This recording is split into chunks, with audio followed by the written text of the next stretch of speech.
And we're back. You already know what time it is. It's R3's time where we read. I'm Naila. I'm your CEO and your founder of R3. We're Eyes, We're Lives, We're Lives, where we promote knowledge of self through education and activism. And what better way to do that than to read, write, and comprehend for your own understanding? So, of course, we are back reading I, Tituba, the Black Witch of Salem by, is it Maryse? Maryse? How you say her name? Condé. Which actually has an original account of the testimony of Tituba, which we'll read. And her last name is actually Tituba Indian because she was married to John Indian. But we'll read the account from her. But we're going to pass it over to our hostess, Moses. We have been reading let's not talk about that. part 2 and should be wrapping it up. So I'm going to pass it over to our hostess with the Moses. She's going to tell you a little bit more. And remember, this is an original account, historic fiction of Tituba, who was one of the 3 of the first people to be accused of being a witch during the Salem witch trials in 1692. So again, I, Tituba, pass it over to the hostess with the Moses. To you. Oh, excuse me. It's how I saw hostess most coming into the R3 Real Life Book Club. You can get us at R3, Facebook, Instagram, TikTok, YouTube, as well as a website where you can like, share, and follow for free. We are reading I, Tituba by Condé. It's the Black Witch of Salem, like she said. And this is a historical fiction book. And what that means is Tituba was a real person in history, but because of the lack of information, we don't have everything on her. There's some liberties taken to make this a complete story of how we envision her life might have been. I'll do a couple of quick summary of chapters 8 through 13. I had a longer one, but I've been told that I exhaust a little time, so I'm going to make this one a little shorter. Oh, my God. In these chapters, well, first of all, I got to say, Tituba and men drive me crazy before I start my summary. But I guess all women have been stupid, so there we go. In these chapters, Tituba is released from prison after being purchased by Benjamin Cohen, a Jewish merchant. She becomes close to Benjamin and his children and eventually begins a relationship with him. Although Benjamin treats her with more kindness than many others, he is still her owner, so their relationship is not truly equal. After Benjamin's home is attacked and his children are killed because of religious hatred, he frees Tituba and sends her back to Barbados. On the journey, she is once again expected to use her spiritual powers to heal and protect, which is amazing. When people didn't have cell phones, how do y'all know about Tituba? Anyway, when she returns to Barbados, she joins a community of Maroons led by Christopher. Here we go, Tituba. She already left the Jewish guy that owns her, Benjamin, and now here comes Christopher swagging in. Christopher wants Tituba to use the powers to make him invincible, because why not? But he does not respect her as an equal. He believes fighting and leadership are men's work, and she eventually leaves him and returns to living independently after Yaya and her mama told her she was dumb over and over. You got the ghost telling the spirit telling you're dumb to go home to leave these men alone over and over. You don't even listen to the spirit. But what were you about to say? I was like, Christopher is who she met on the ship to Barbados. No, Christopher is the leader of the Maroons. Oh, right. No. Right. That's not the one. Okay. Yes. So, yeah. Here's her relationship with men. John Indian is the strongest romantic attachment. She still remembers and desires him even after he betrayed her during the Salem witch trial. John survives by pleasing white people and playing the role that they expect for him. Tituba understands his need to survive, but she cannot accept his lack of loyalty. Then she got Benjamin. We just talked about him. He's more caring and emotionally open than John, but he still owns her. So their relationship remains unequal, and eventually the injustices are recognized, and he gives her freedom. And there goes Christopher. He appears to represent black freedom and resistance, but he is controlling toward Tituba and all his women concubines that he got. He wants her spiritual power, but dismisses her ideas that she wants to fight, but he just wants what he wants from her, including sexual desires but none of her ideas. He fights against white oppression while still believing men should have the authority of a woman, and that is an issue. Some of the main themes are on love versus freedom, sexism, slavery, racism, and exploitation of Tituba's spiritual gifts. John, Benjamin, and Christopher are different, but each man wants something from her. Tituba's challenge is learning how to love without losing her independence. By leaving Christopher and returning to her own home, she begins choosing herself instead of allowing men to define her. And can she truly experience love and freedom at the same time, or do her relationships always require her to sacrifice part of herself? But that's all I have. I guess that's enough. And that was like summary of chapter 8 through 13. The book is over. There's only 2 more chapters, and then there's a lot of context of the epilogue and definitions and glossary that you can read after that. But that's about it from me. I should have took longer. But anyway, at R3 Realize, catch us on all of social media, and it's back to you, Kid. Okay, perfect. So we can discuss a little bit, because Melody said spoilers. You're spoiling it. She's on part 2, chapter 6.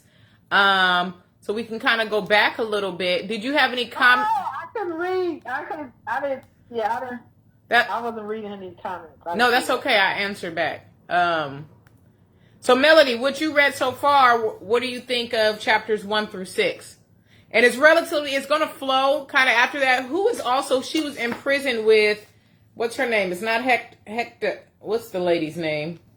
The lady who was pregnant and they end up hanging her. Her name is, I didn't highlight her. Huh? Is it Hester? Hester. I was like Hector. Yeah, Hester. So her relationship with Hester is interesting. How you mentioned, her issue with men. She even had a thought that could she like women? Because she had that dream where Hester's spirit came to her with Mama Yaya. What is her name? Jesus, I didn't. Yeah, Mama Yaya. Okay, yeah, I was like Abina. No, Mama Yaya, and she had that dream with Hector coming to her, and that dream, and she kind of had this fantasy of Hester, and I could see that actually reading about them in the prison, the way she just clinged to her and was so understanding, and they were kind of relating, because Hester is the one who they convinced her with force to confess, but Hester was like, why not? You might as well do it. So she grown to have some longing for Hester, and then she ended up being hung after she came back from being on trial. They put her back in prison. She was like, put me in the cell with Hester. So that really kind of hurt her. And then on her journey, like you said, going back to Barbados. But so far, Melody, so for chapters 1 through 6, what are your thoughts on those period before I jump a little bit? So I keep wanting her to just say no. Just say no. Don't go. Just say no. Don't do that. And them little children come around asking her questions. Just shoo them out of there. Stop giving them, she gave them so much ammunition, not, in the trust that she had for them. Mm-hmm. Right? So it's also, I think, it's also about betrayal. Right? She trusts her husband, betrayal. She trusts one of the goodies, betrayal. She trusts, everybody that she trusts seems to betray her up to this point. Except for the spirits that she's dealing with, and she feels betrayed by them when they don't talk to her. So I feel like she feels a lot of betrayal, and she's just going through it right now, because she's not following her own heart. She's following, him, and him got her into all kinds of trouble. Mm-hmm. Yeah. Yeah, she definitely, for me, she lacks a knowledge of self, because she knows who she is. She knows her powers, but she doesn't believe in them and trust them. That's why also Mama Yaya and Nabina keeps coming. Well, they didn't really leave her. That's what I said last time. It was just that they got quiet on her, because it's kind of like telling somebody the same thing over and over again. And, the definition of insanity, doing the same thing, expecting a different result. So she was doing the same thing with every guy that she met and was expecting a different result. And they're telling her, you're going to make it out of the witch trials. You're the only one who's going to live. Just believe me. It didn't really matter what happened, and if she what the people were doing. It was her spirits, Mama Yaya and her mom, Abina, telling her, you are going to be the one to survive. So that was kind of like her issue too, not believing who she was, and not believing and not trusting in the people who've guided her whole life up to this point in the first place. Even though she had went through turmoil and abuse and dehumanization, and being enslaved is just what it is. So I thought that was something that she could understand, even going on to Barbados, and you'll get there eventually. Still read it, because there's a lot of little details in there. But when she's on the ship, so she meets the man who gets her out of jail. That's kind of where her historical record actually stops, is when that Jewish man, quote unquote, I like how they probably painted him out to be Jewish, because Jews had a lot of money then and now. And so it was this Jewish man who is the one, he was kind of frail. He had kids, but his wife had died, and he's the one who gets her out of jail. And he was nice to her, but like you said already in your summary, he's still a white man, and he still had power over her. So it was little things that, even though she was accused, he was like, okay, still use your powers so I can see my wife. And so she would do things for him, and was like letting him see his wife, to the point where he got obsessed with that as well. But he really trusted her in that aspect, but then end up getting her to go to Barbados, because he's like, you gave me a lot. What do you want? And she's like, to be free. It reminds me of, the question is, free to do what and to go where? Because Barbados was already overran by people who were trying to control it too. And the Maroons are there, even though, like you in the summary, like they represented black liberation and freedom, but there were still certain controlling aspects of being in the Maroons. And so she ends up getting on this ship. And while she's on the ship, the captain of the ship didn't even want her to be on the ship, because he's like, I know who you are. I've heard about you.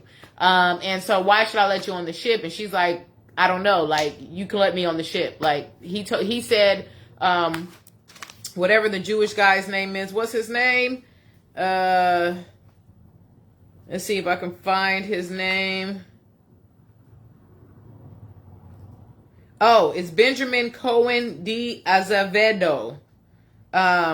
So he's like, well, he told me that I could get on this ship. So after basically making a deal with the captain, which I'd have just, see, if I was a witch, I'd have said, yes, I'm going to do whatever you tell me to do. And then I'm going to do a spell to make you end yourself. That's what I would do. I'm not going to keep playing this game. If I'm that powerful, we don't have the time for it. I don't got the time. So I don't even know why she keeps helping people when she could do the opposite. But that also shows her good heart, as far as like doing, her integrity. If she says she's going to do it, she kind of will do it. And I think that's the problem with her as well. But being on the ship, we'll kind of, I'm going to say no, just say no, just say no, just yeah, say no. I'm like, just say no enough. Yeah, and trust yourself, because like Mama Yaya Nabina tells her, you're going to make it regardless. So I'd have been saying F the world, F you, all up and down that ship. I don't care. But she was doing things to survive as well. And it kind of plays on the lines of survival and, what do I want to say? Surviving and, what is the word? Enduring. Surviving and enduring. So it's like she had to endure a lot of things in order to survive. But if she had to trust herself, she would have survived regardless of what she was enduring. It's similar to just the history of enslavement here in this country. Our African ancestors, because we are African, our ancestors, though, endured a lot for survival. And a lot of times we might joke around and say things, because I know I couldn't be an outdoor slave. It's just, I'm not good for nobody outside. It's too hot. I'd have gave up a long time ago. Okay, but a lot of them endured a lot of pain, suffering, dehumanization, brutality, grape, we say it for the internet, in order to survive. And that's why we're here today, in order to be able to tell the stories and read these books, is because of what they endured. So it's similar to that. And Tituba starts having that crisis too, in between these chapters, because she's like, she doesn't want people to forget her and history. And I thought that was very important too, because as her story got erased, we're now rebringing her story back up. So she hasn't been forgotten at all. It just, they tried to erase her is what's important. But I like the thoughts that the author has put in there. Like, she didn't want her story to be forgotten, knowing that people technically have forgotten her story, but we're making it resurface. There was a few quotes though that I wanted to mention in chapter 7, part 2, part 2, chapter 8. So it was the saying, for Benjamin, the Jewish guy who got out of jail, on page 122, he's going to say, you know that death is merely a passageway and the door always remains open. She says that to him. And that made me think of the door of no return. And it also made me think of afterlife. Our ancestors knew of an afterlife, which is why this life was not the only life. You can endure here to survive so generations can continue, but this wasn't the only thing. It also made me think about the, it's going to skip my mind. Who walked into the ocean? Mom, the landing, Igbo landing.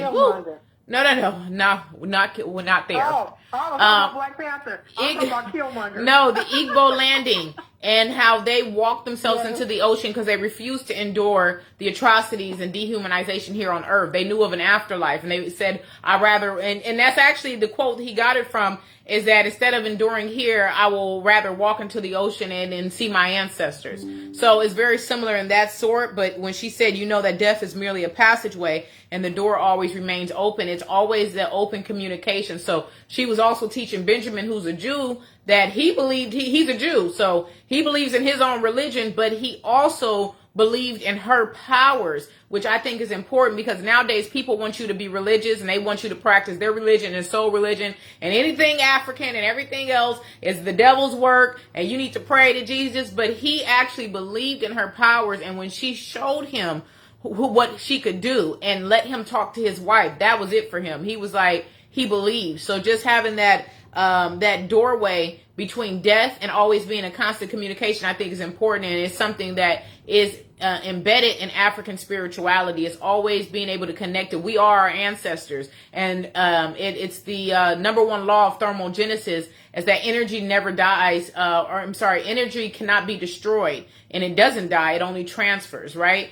And so if you think about the law of thermogenesis and you think about the connection to your ancestors, think about Kemet, think about those, the pyramids. If you think about all of these things, the preservation of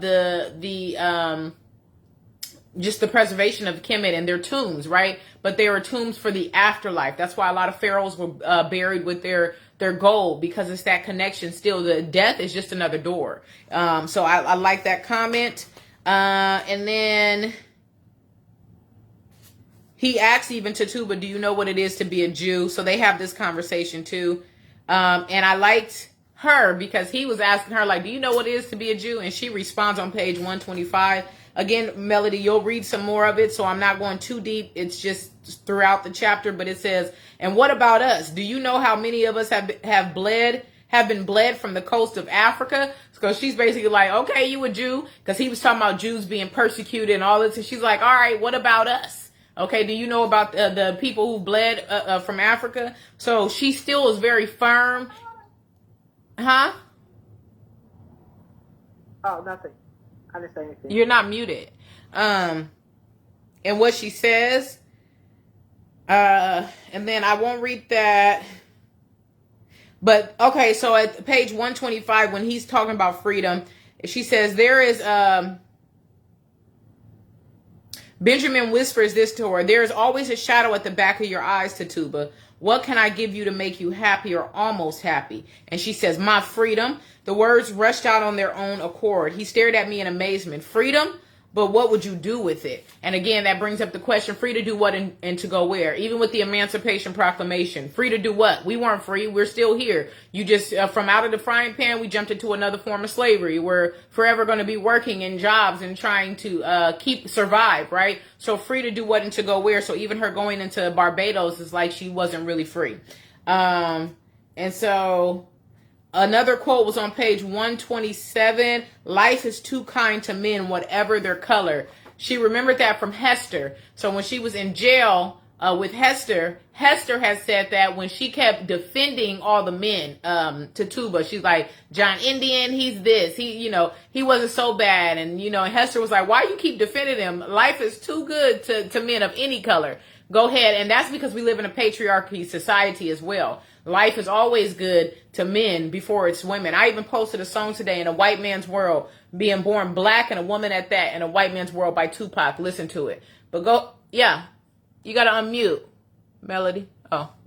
So when he tells her free to do what, that makes me angry, because I feel like that's another manipulation. That's more gaslighting. Okay, so you'd be free, but then you wouldn't have anything. You couldn't get anything. It's like, it's something that controllers use against the people that they're controlling. It's a mind manipulation to make you not want your freedom or be afraid of your freedom. Mm-hmm. No, that's true. And she even responds to it, and she said when he asked her free to do what was his exact word, freedom, but what would you do with it? And she said, I would take a berth on one of your ships and set sail immediately for my Barbados. And that's when his face hardened, and she didn't really recognize him because he had been very nice to her most of the time and gentle, but he got upset and he's kind of looking at her. And then she said, never, never, you hear me. If you leave, I'll lose her a second time. Don't ever mention it again. So he did give her pushback on it when she said that, because he'll never be able to see his wife again if she was to leave. So this is before he's actually going to let her go, is what I would say. And he's like, why would you leave? Never say that again. I still own you. Don't say that again. And so she kind of was pulled back from that because she thought he was actually nice. And then you'll see that she leaves in the future chapter. But yeah, you're right. It is kind of a manipulation tactic to make you think of it. And then even the empathy, the sympathy that the colonizer and the enslaver wants for yourself. So you're like, oh, I'll never see your wife is dead. So that's just that. And if you're not going to see her again, that's because you're not going to see her. I've done a lot for you and his kids. And so that was the point where, and that's actually segue into what happened to his kids. I won't say it on here, but what happens to his kids, that's the point where he's going to let her go. And so I won't say what, because you're going to have to read that part. Okay. So let's see. I'm going to jump over. Let's see. Anything else?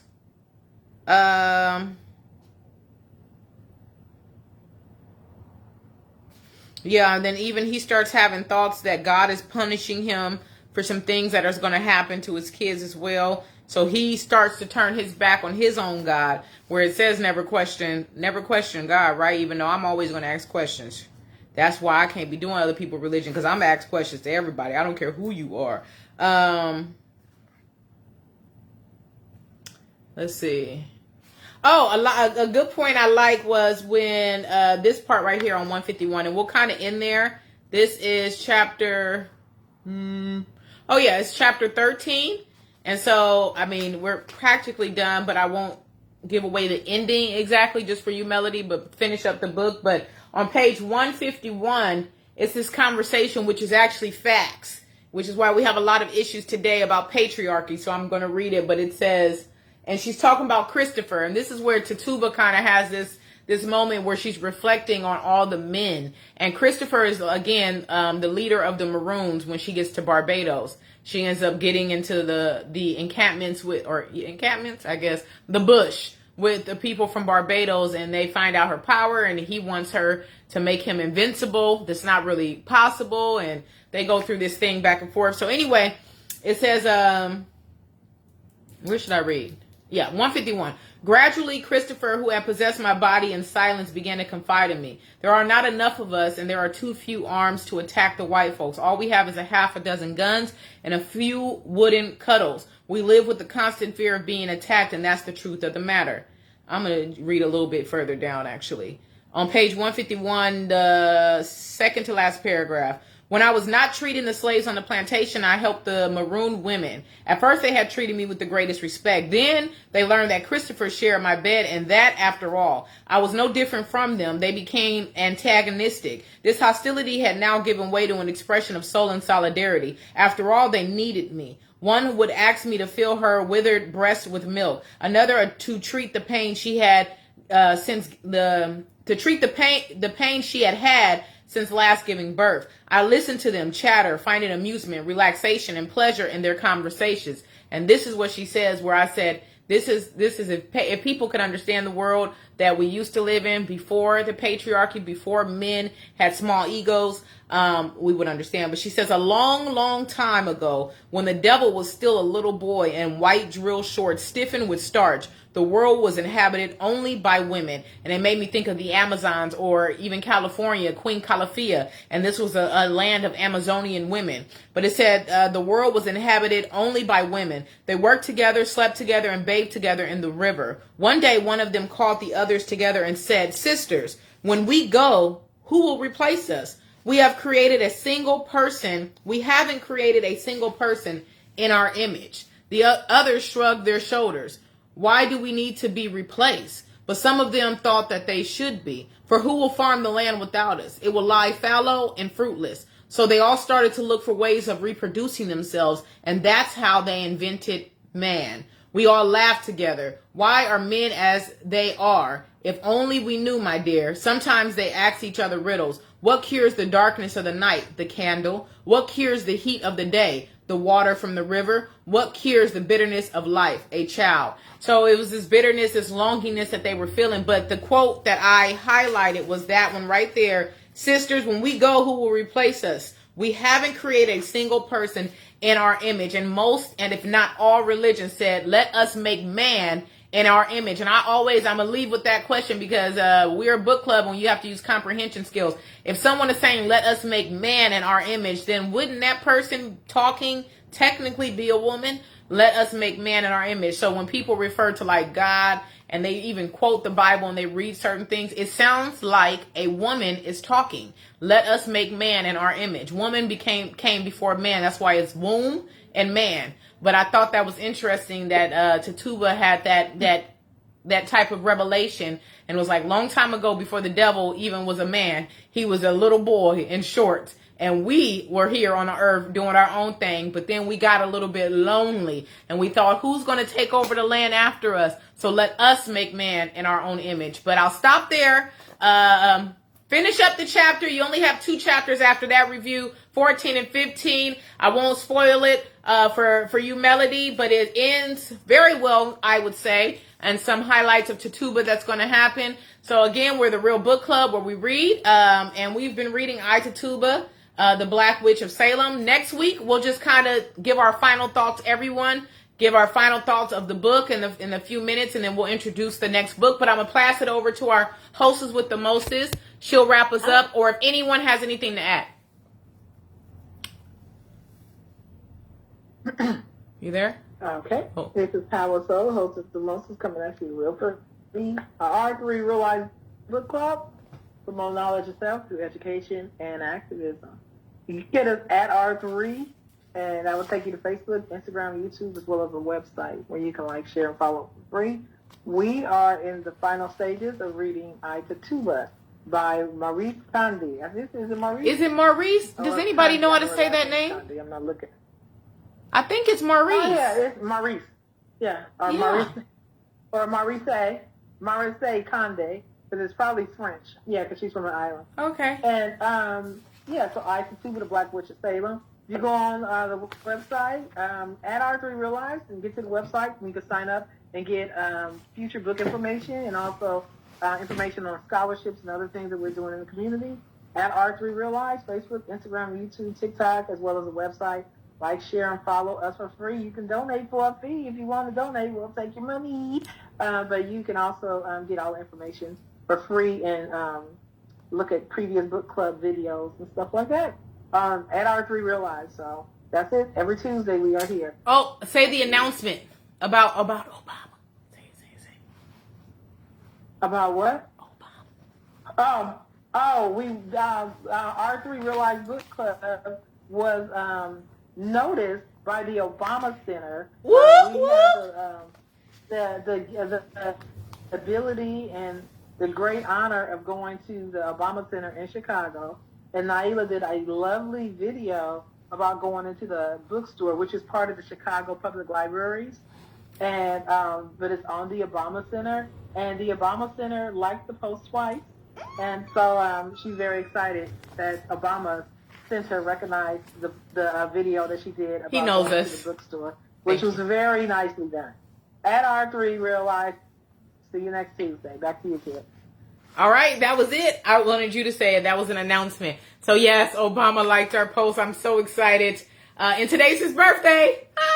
But anyways, we are reading Tituba, the Black Witch of Salem, which is the one of 3 of the people that were accused of being witches during the Salem witch trial. She happens to be black and a woman at that, even though they say that she is of Caribbean, Barbados, and she's black and a woman at that. But it was very very interesting to read this book. I'm very excited that we got to read this book. Thanks whoever picked it. Okay. Because What? it is Really? it is it is a historical fiction, so it did give us some history, but it also allowed us to use our real eyes and use our own thoughts and thinkings to try to create her story. So remember to keep her name alive, Tituba.